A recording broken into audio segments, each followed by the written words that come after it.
morning. I encourage you to open up in your Bibles to the very first chapter of the book of Joshua. Joshua chapter 1 is where we're going to begin this morning. While you're turning there, let me allow a moment to give you a brief welcome, a warm welcome to being here with Hillside Church of Christ. As you can tell, we've got several of our members that are out. We've got a lot of our members that are in from various illnesses, from travel, various things. But we also have our own fair share of visitors this morning. And so we're thankful that you've chosen to stop with us, whether it's because of the holiday weekend or not. We're thankful that you've chosen to stop in to worship with us this morning at Hillside. We're appreciative of your visit. We're appreciative of the opportunity to get to worship and to study God's Word. Worship His name in song and worship it as Ben has led so eloquently with us this morning, as I'm not speaking very eloquently, but to also lead us in song, lead us in worship towards God. So that's ultimately our aim every time we get together, to worship Him in spirit and in truth. And that's certainly what we want to do this morning. Joshua chapter 1 is where we'll begin. Starting in verse 1, we'll read through the first 6 verses of Joshua chapter 1. It says, "Now it came about after the death of Moses that the servant of the Lord, that the Lord spoke to Joshua the son of Nun, Moses' servant, saying, Moses, my servant, is dead. Now therefore rise, cross this Jordan, you and all this people, to the land which I am giving to them, to the sons of Israel.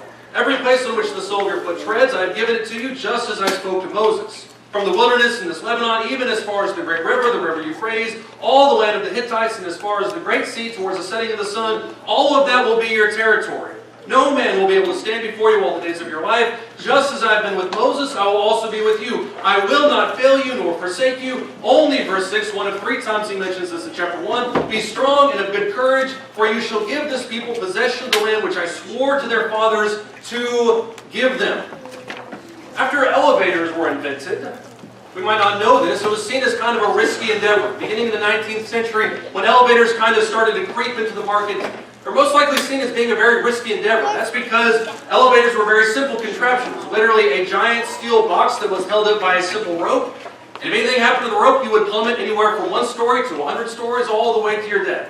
And so for that reason, a lot of people tended to avoid elevators just kind of on a matter of principle, a matter of safety, because they didn't really like them. They didn't trust them. That wasn't until 1856 when Elisha Otis invented what he called the safety mechanism.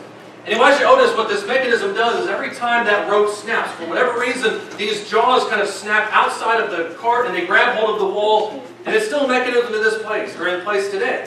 A lot of people use this, have kind of adapted it because of various types of elevators, but they've adapted Otis's safety mechanism to kind of help with all these elevator malfunctions that tend to happen. To demonstrate this, Elisha Otis at the World's Fair in 1856 didn't just talk about it. What Elisha Otis did was he sat up in the elevator himself. Nobody had ever seen this contraption before. Stands in the elevator, reaches up with a big sword or big machete, and cuts the rope right in front of everybody. Everybody holds their breath because they don't know what Otis is going to have. But just like clockwork, the balls shoot out of the side of the elevator, and they grab the wall, and he then kind of goes safely off the plank, and he goes about his life. But everybody at that point is thinking to themselves, this is the most amazing contraption we've ever seen, and we never would have thought that even something like this was possible. But when you think about the faith that Elisha Otis had to have in his own invention to stand in the box in the first place, then reach up with the machete and cut the rope, knowing that it could very well plummet to his death, it takes a lot of faith. And when you read stories like Joshua chapter 1, and you see the faith that Joshua had, I think it's not obviously on par with Joshua's, but Joshua's faith was so much greater. Because what in essence God is asking Joshua to do here in Joshua chapter 1 is, I want you to take this ragtag group of 2.5 million people who have done nothing for the last 40 years but complain. I want you to take them into Canaan, and I want you to overtake all these tribes who for the last 1,000 years have had no other occupation except killing each other. The land of the Canaanites was not this easy breezy kind of cooperative type of situation that we tend to think of in today's world. Now obviously in some places it's not cooperative. But it was not this cooperative location where everybody just kind of had open trade and everybody got along. It wasn't this idyllic setting. All of these cities hated each other.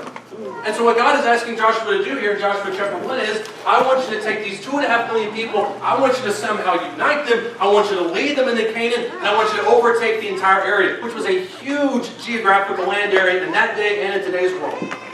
And the only thing he says to him throughout the course of Joshua chapter 1 is, be of good courage, for I am going to go with you. No matter who you are, no matter what your situation is, Joshua's faith in Joshua chapter 1 was enormous. But the very first situation that he shows up on is the city of Jericho. And Jericho in this day and age was known as the gateway to the rest of Canaan. There is no way you're taking the rest of Canaan unless you first take Jericho. But Jericho was a huge fortress in its own right. As you're looking at the picture today, you can see it right there on the other side of the Jordan River. As you're looking at the picture, you may look at that and think to yourself, this really doesn't look like that imposing of a structure. It's not nearly quite as big as some of the structures, some of the fortresses that we see in today's world, the impenetrable type of fortresses. But Jericho was a technological marvel in its day, not only for what lay inside the city, but for the fact that it was literally impregnable. You have a double layer wall. You have one wall that's on the inside about 30, 40 yards from the outer wall. Both of these walls extend about 15 feet up into the air. You have a huge slope that goes from the inner wall to the outer wall. And Joshua knew that unless he took Jericho, there was no reason he was taking the rest of Canaan land. And so he had to take Jericho. Now, most of us know the story. If you've been in Bible class for any period of time, you know the story of Jericho falling, where Joshua takes the walls, or Jericho takes the city, because they march around the city 7 times or 7 days. On the 7th day, they march around the 7 times. The walls fall outward, which is a story in and of itself. Most of us know that story. But what we don't oftentimes look at is the story that Rahab had. In Joshua chapter 2, I want you to look at Rahab's story. Joshua chapter 2, Rahab is the one person in this entire city that has any kind of sense about her. And in Joshua chapter 2, starting in verse 8, or starting in verse 4 rather, starting in verse 3. We'll get there eventually. Joshua chapter 2, starting in verse 3. It says, the king of Jericho sent word to Rahab, saying, bring out the men who have come to you. You have entered your house, for they have come to search out all the land. But the woman had taken the 2 men and hidden them. And she said, yes, the men came to me, but I did not know where they came from. It came about that when it was time to shut the gate at dark, that the men went out. I don't know where the men went. Pursue them quickly, for you will overtake them. She knows that she's sending them on a fool's errand. Verse 6, but she had brought them up to the roof, hid them in the stalks of flax, which she had laid in order on the roof, or laid in order on the roof. Verse 7, so the men pursued them on the road to the Jordan, to the fords, and as soon as those who were pursuing them had gone out, they shut the gates. Verse 8, now before they lay down, she came up to them on the roof and said to the men, I know that the Lord has given you the land, that the terror of you has fallen on us, and all the inhabitants of the land have melted away before you. For we have heard, verse 10, how the Lord dried up the water of the Red Sea before you when he came out of Egypt, what you did to the 2 kings of the Amorites who were beyond the Jordan, to Sihon and Og, whom you utterly destroyed. Now listen to this in verse 11. When we heard it, our hearts melted, and no courage remained in any man any longer because of you. For the Lord your God, he is God in heaven, above all, above on earth beneath. What Rahab shows in this instance is a remarkable amount of faith, because what she recognizes at the very outset of this in Joshua chapter 2 is the imminent danger that Jericho sits in. She understands, looking at Sihon and Og, and how the Israelites have completely desolated the armies of the Amorites on the other side of the Jordan. She knows that those people are about to cross over the Jordan.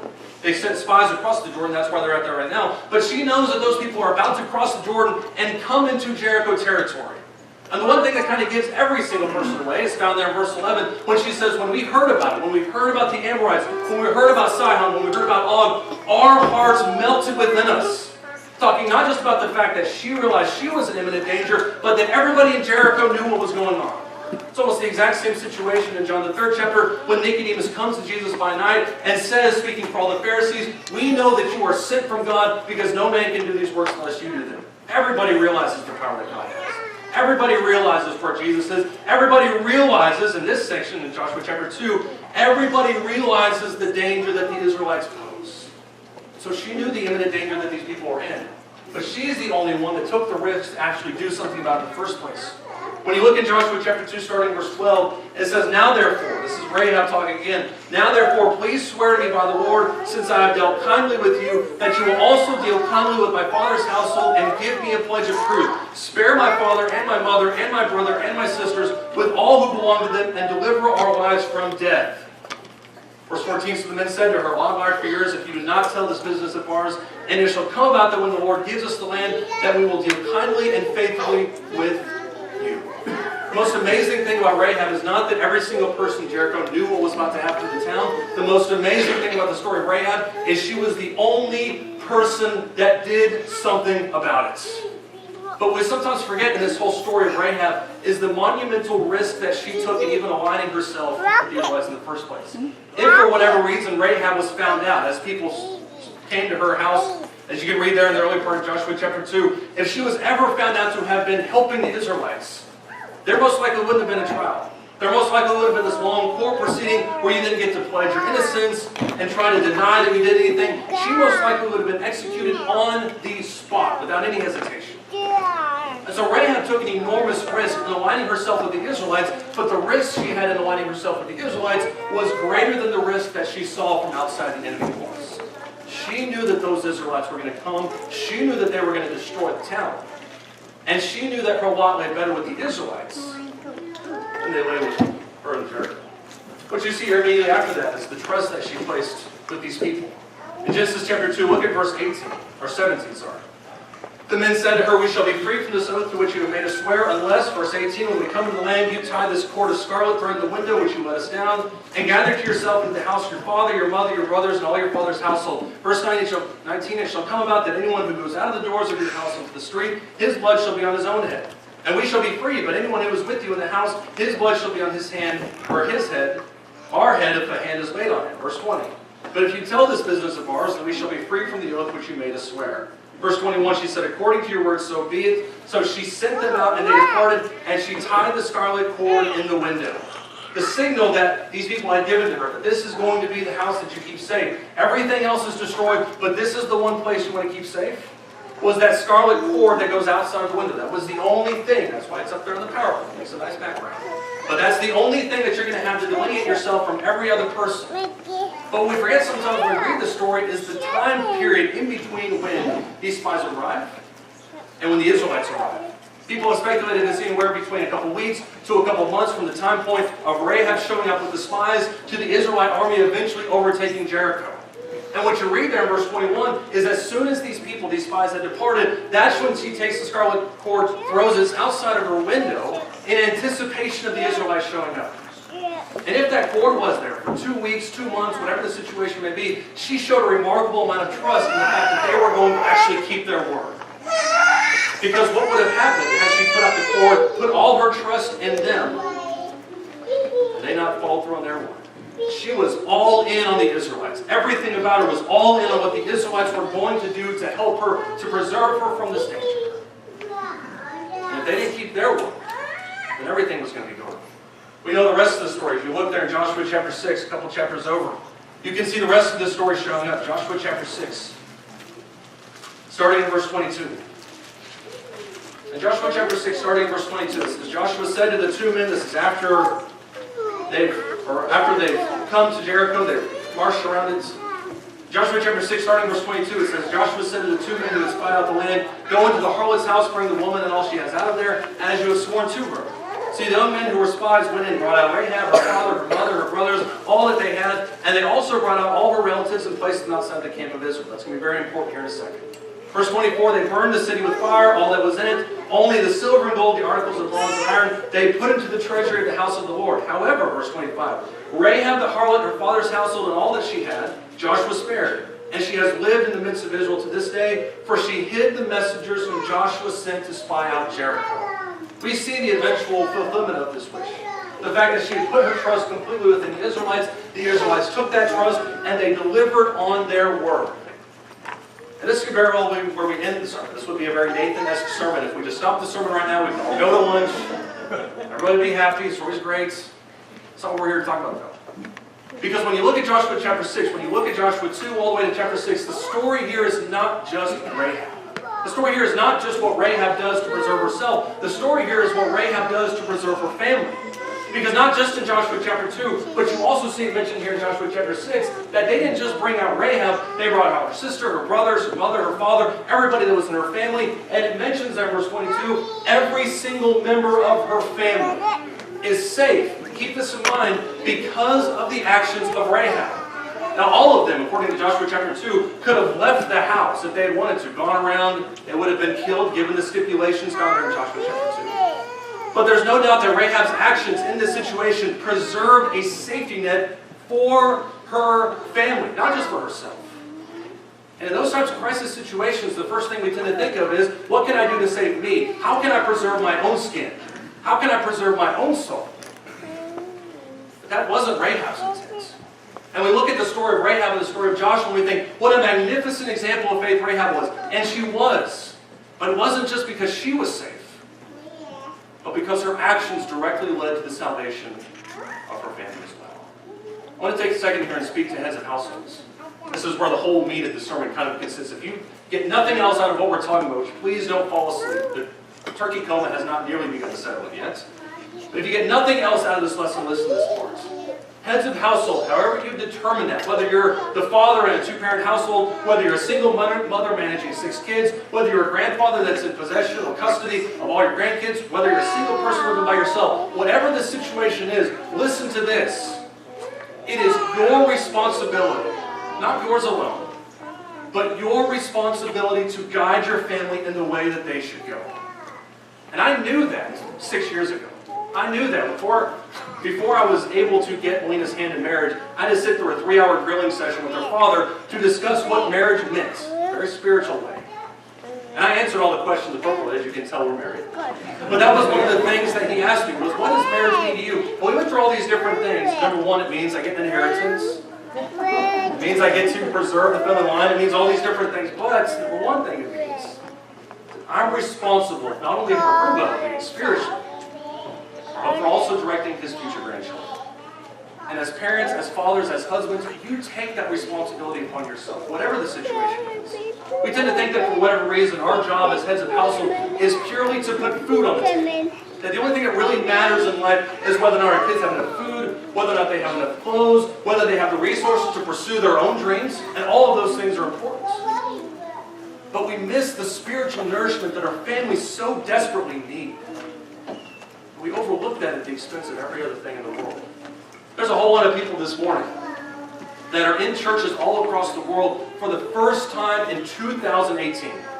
Probably for the first time in a couple of years. But there are a whole lot of people that are in church buildings this morning for the first time in months. Purely because they think they need to be here for some kind of super religious reason. And if you're relying on a twice yearly service visits to secure your soul and your family's soul towards God, you've got another thing coming. I'll take that a step further.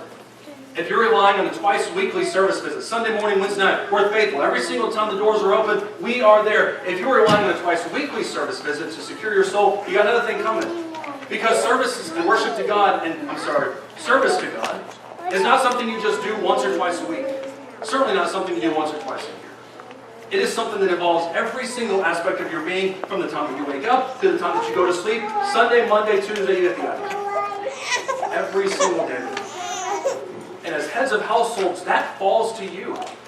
And I believe firmly that as a father, I will stand before God, just as the elders will be for their shepherding of this church, that I will stand before God, and one of those questions will be, did you help Melina and Hannah Logan to heaven? And I'll have to answer for that. Look in Genesis chapter 19. I'm starting to get emotional. Let's go back to the Bible. Genesis chapter 18, brother. This is a principle you see managed all throughout time. Don't worry, bud. I'll do my best. Genesis chapter 18. Look at what God has to say, talking to himself about Abraham. In Genesis chapter 18, starting in verse 16. It says, talking about the destruction of Sodom and Gomorrah. It says, the man rose up from there, looked down towards Sodom, and Abraham was walking with him to send him off. And the Lord said, verse 17, shall I hide from Abraham what I am about to do? Since Abraham will surely become a great and mighty nation, and in him all the nations of the earth will be blessed. That tends to be where we stop the promises to Abraham. Well, look at verse 20. Verse 19. For I have chosen him so that he may command his children and his household after him to keep the way of the Lord by doing righteousness and justice, so that the Lord may bring upon Abraham what he has spoken about him. Part of the responsibility of Abraham was not just to have a lot of children. His job was not to just populate the entire world, as if the only way by which Abraham's seed would bless the entire world is if he populated it. That's not the idea here. And although the Christ would go through his line, that's also not the entire idea here. The idea here, according to Genesis chapter 18, verses 16 through 19, is that Abraham would pass down what God has done for him down to future generations, so that his ancestors would walk by faith just as he did. And that's why when you get to John chapter 6, and Jesus is talking to the Pharisees, he's talking to the Jews, and the Jews have all these different things to say, and at the forefront of all of this is, we are Abraham's children. They proclaim that loudly. Jesus says, you're not Abraham's children. Not even close. Because if you were Abraham's children, you would have done the deeds of Abraham. If you want to be God's child, if you want to be a servant to him, it consists of doing his will and then teaching your children to do his will. Psalm 95 addresses this also. Psalm 78, sorry, I was way off. Psalm 78. Listen to what the psalmist has to say here, starting in Psalm 78, verse 5. Psalm 78, verse 5. It says, "For he established a testimony in Jacob, appointed a new law in Israel, which he commanded our fathers that they should teach them to their children, that the generation to come might know, even the children yet to be born, that they may arise and tell them to their children, that they should put their confidence in God, and not forget the works of God, but keep his commandments, and not be like their fathers, a stubborn and rebellious generation, a generation that did not prepare its heart, and whose spirit was not faithful to God." You know who the primary method of teaching is for children, for grandchildren, for everybody that's in your care? It's not me. And as much as I love my job, and I'm not saying that I'm expendable, hopefully, Paul and Stumpers, close your ears to what I'm saying. I am not the primary mode of teaching for your children, nor do I claim to be, and I think everybody knows that. The primary person that your kids are going to look up to, or your grandkids, or your nephews, or the people that are in your charge, are going to be you. And the things they hear in the sermon, they're going to match against your life. Do you care about God like everybody else in church cares about God? Do you read the Bible like we say we should read the Bible? Your actions are going to bear out the validity of what comes behind this pulpit and what comes out of this church building Sundays and Wednesdays. And so take that charge seriously. As heads of household, whatever your situation is, as a head of your household, take that charge seriously. Teach your children. Teach your grandkids. Teach everybody that's in your charge what it comes from. Because that's what transitions the reality of the situation from your words that come out of this pulpit to life applications that will help them on their life. That's what our kids need. And that's what they desire more than anything. We recognize, ladies and gentlemen, in this world that there are many dangers. I'm not a big fan of when people say that the world is getting worse. I think that mainly comes from people who are older that look back and say, well, in my day it wasn't nearly as bad as it was now. Facebook's just messing everything up. I don't really believe in that. Because Ecclesiastes chapter 7 verse 10 says that's not of wisdom. The second reason I don't believe that is because people are people. You can't look at Sodom and Gomorrah and Babel and say that these people were any more godly than we are in today's world. People are going to be people. And as Paul mentions in the book of 2 Timothy to the young evangelist, he has several things to tell them in chapter 3 that I think are still very much applicable today. And in 2 Timothy chapter 3, listen to what he says here in verse 1. 2 Timothy chapter 3, starting in verse 1. He says, "But realize this, that in the last days difficult times will come. Men are going to be lovers of self, they're going to be lovers of money." By the way, don't just skim through this list. When you go through this list, look at every single one of those. Men are going to be lovers of self, they're going to be lovers of money, boastful, arrogant, revilers, disobedient to parents, ungrateful, unholy, unloving, irreconcilable, malicious gossips, without self-control, brutal, haters of good, treacherous, reckless, conceited, lovers of pleasure rather than lovers of God. Verse 5, holding to a form of godliness, although they have denied his power. Avoid such men as these. Now I think his primary audience here in 2 Timothy chapter 3 is false teachers. I don't think there's any doubt about that. But the same point is made about humanity in general. You don't have to step far out your door to see people that are revilers, people that are disrespectful of parents, people that are lovers of money, people that are lovers of pleasure. That's the world as we know it. But as he mentions, as you go down in this passage, 2 Timothy chapter 3, starting in verse 12, or starting in verse 10 rather. He says, "Now you have followed my teaching, conduct, purpose, faith, patience, love, perseverance, persecutions, and sufferings, which has happened to me in Antioch, and Iconium, and Lystra, what persecutions I endured, and out of all of them the Lord rescued me." And indeed, verse 12, if there's a truer statement in the entire Bible, I'm sure there is, but this is up there. You'd be hard-pressed to find one than in verse 12. "Indeed, all who desire to live godly in Christ Jesus will be persecuted, but evil men and impostors will proceed from bad to worse, deceiving and being deceived. You, however," listen to this in verse 14, "continue in the things which you have learned and become convinced of, knowing from whom you have learned them. And that from childhood you have known the sacred writings which are able to give you the wisdom that leads to salvation through faith, which is in Christ Jesus." Verse 16. You probably have memorized this verse. "All Scripture is inspired by God and is profitable for teaching, for reproof, for correction, for training in righteousness, so that the man of God may be adequate, equipped for every good work." One of the arguments that is raging throughout the course of, if I can use this word very colloquially, liberal theology, which is when people begin to discount the authenticity of the Bible. Or when they say, well, the Bible wasn't truly inspired because of X, Y, and Z, and we don't really believe That second Peter, for purposes like what we talked about this morning, that second Peter was really written by Peter. It's got to be somebody else.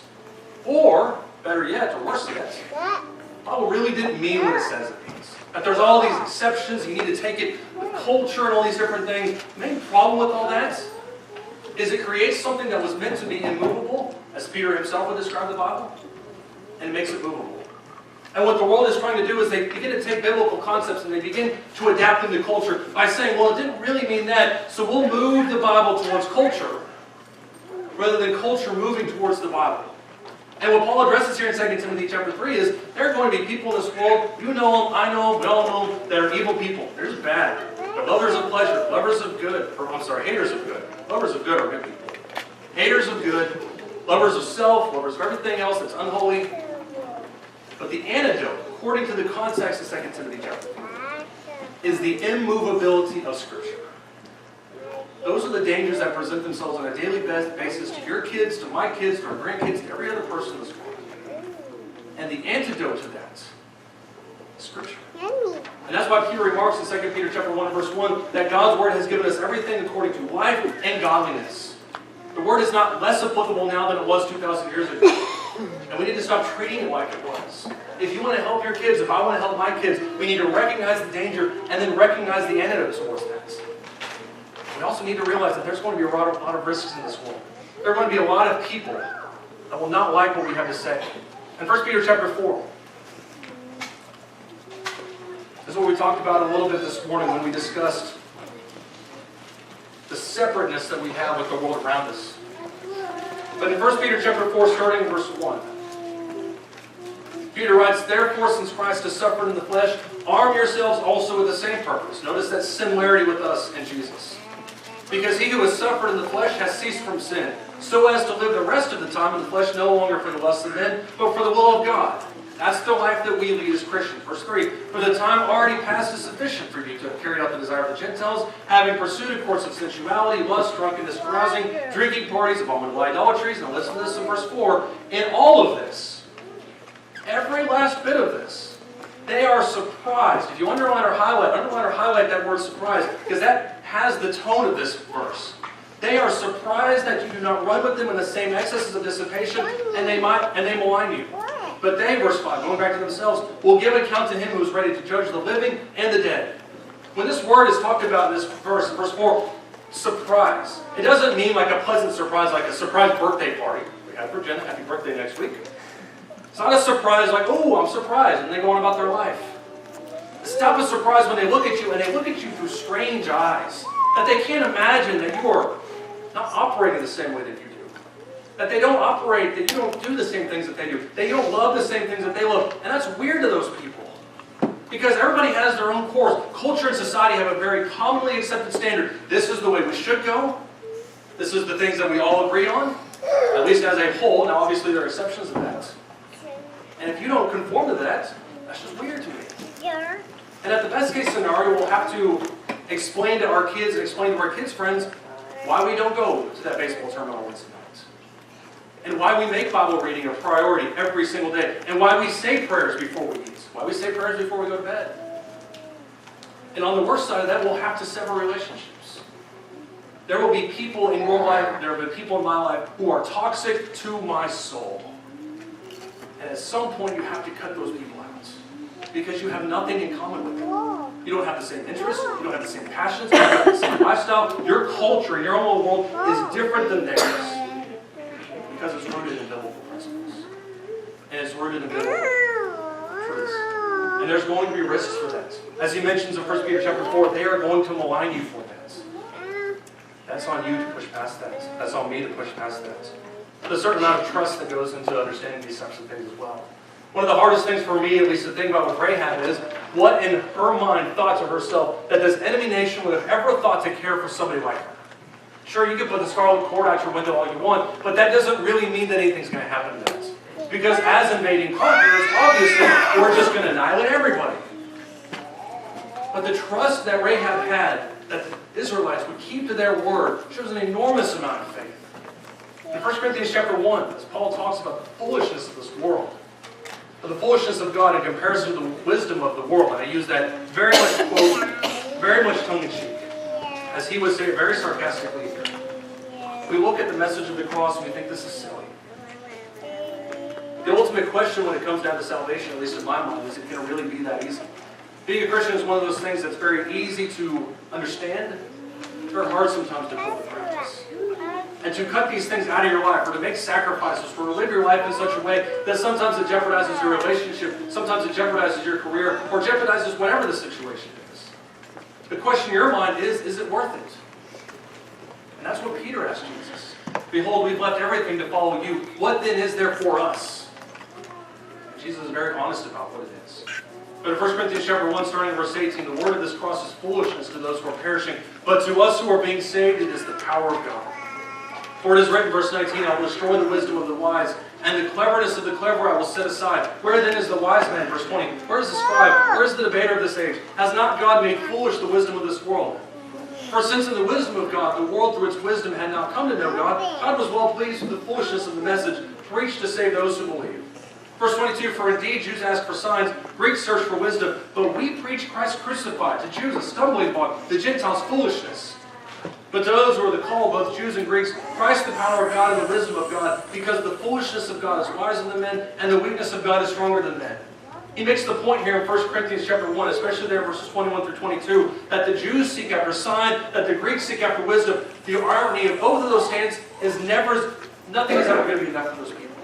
When the Jews demanded the sign from Jesus, Jesus gave them plenty of signs beforehand. Jesus told them, you're not here because you want to see signs. You're not here because you want to serve me. It's because you want to see those signs. I just contradicted myself. You're here because you want to see those signs. And no signs are going to be enough for somebody who does not want to believe. On the flip side, the wisdom of the Greeks, people who are engaged in this end-long battle, or eternity-long battle, rather. It's an endless battle to uncover the secret, hidden truths of the world. And you can read Greek philosophy and go into just exactly what these people were thinking, and a lot of it is awesome. Some of it makes zero sense. These people were obsessed with trying to learn more and more and more and more and more and more. That's why Paul, as he stands on Mars Hill, talks about how these people used to do nothing else except debate with each other all day long, because the wisdom of this world is an endless endeavor. And it seems foolish to us to say that the message of the cross, as he mentions in 1 Corinthians chapter 3, that he preaches Jesus Christ and him crucified. But it seems silly to put your trust in it. It seems silly to believe that God will do what he says he's going to do. That this word is all that we need for godliness. That this word is all we need for salvation. And yet God says that's exactly what you need to put your trust in. Put your trust in the word.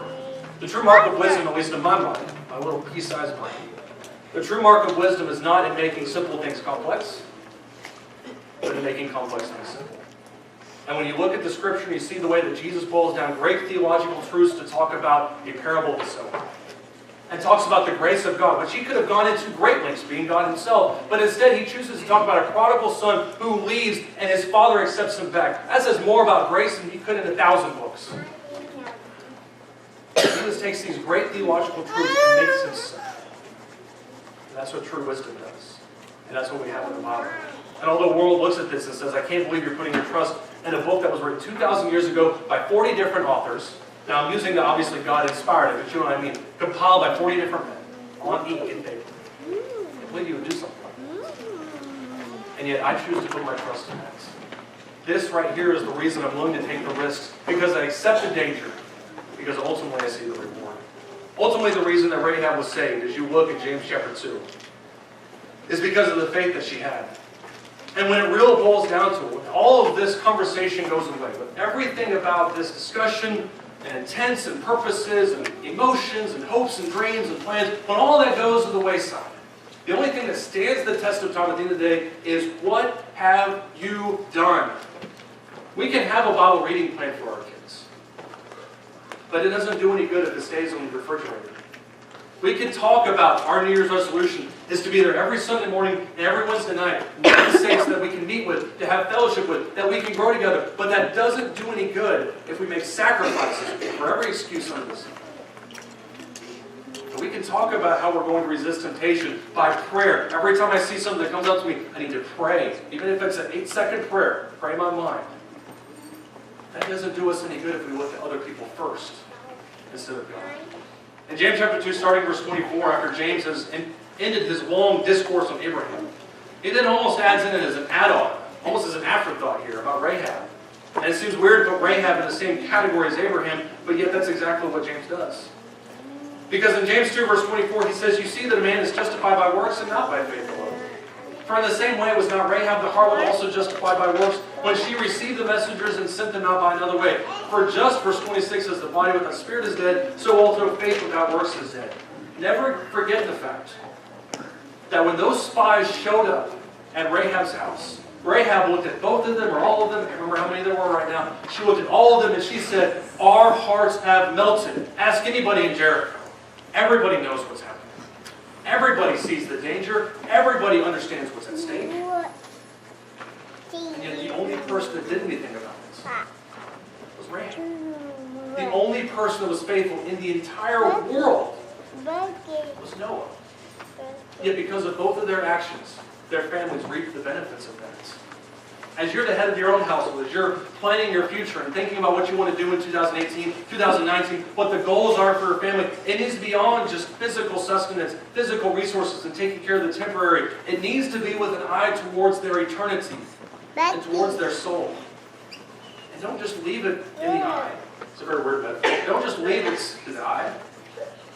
Move it towards things that you can actually do. And make it a practice today to pray with your family regularly. Even in non-meal times. I know that sounds heretical. Even in non-meal times, pray with your family. Study the Bible with your family. Talk with them in everyday conversations of God. And make it real to them. But it ultimately boils down to what you do. 1984, there was a hurricane that was slamming against the coast of Florida. And one police officer was driving through trying to make sure everybody was evacuated. This would be a Category 5 hurricane. Everybody knew it was coming. It was announced for weeks away. Everybody knew this hurricane was coming. And as this police officer showed up on this condo unit, I don't know what they're called, the condo unit next to the coast, he noticed on the 4th floor that there was a party going on with 25, 30 different people that were all packed inside and they were having a hurricane party. It's a true story. And so the police officer showed up about a day before the Category 5 hurricane would make landfall, and he called up to the people on the deck and he said, you guys need to leave because there's a hurricane coming. They said, and I quote, we know. We don't think it's going to be that bad. The police officer came back a couple hours later, still having the party. Hey, you guys need to leave. We know. The police officer eventually said, I can't help you anymore. He left. Category 5 hurricane hit landfall the next day. And almost everybody in that area was safe. There wasn't hardly any deaths that I can think of, except in one condo unit where they found 25 bodies of people that said, we know that the danger is there. We're just not going to do anything about it. As heads of household, as heads of your family, we need to realize the danger that we're in. And I'm not trying to have scare tactics. We need to realize the very real danger that presents itself to Christians on an everyday basis. And God has promised, just as He did in Joshua chapter 1, that He would be with us if we would yet be with Him. And so the question is, what are we doing to preserve not only ourselves, but also our families? And if you're here this morning, you haven't taken the necessary precautions. You haven't put Christ on through the waters of baptism, or you've lived a life apart from Him. And you haven't made precautions against the world, and you haven't helped your family make precautions against the world. You have people here ready to help you, standing by, ready to help you. We'll pray for you, we'll comfort you, we'll do whatever we can to help you. Just ask that you come always. God give us Christian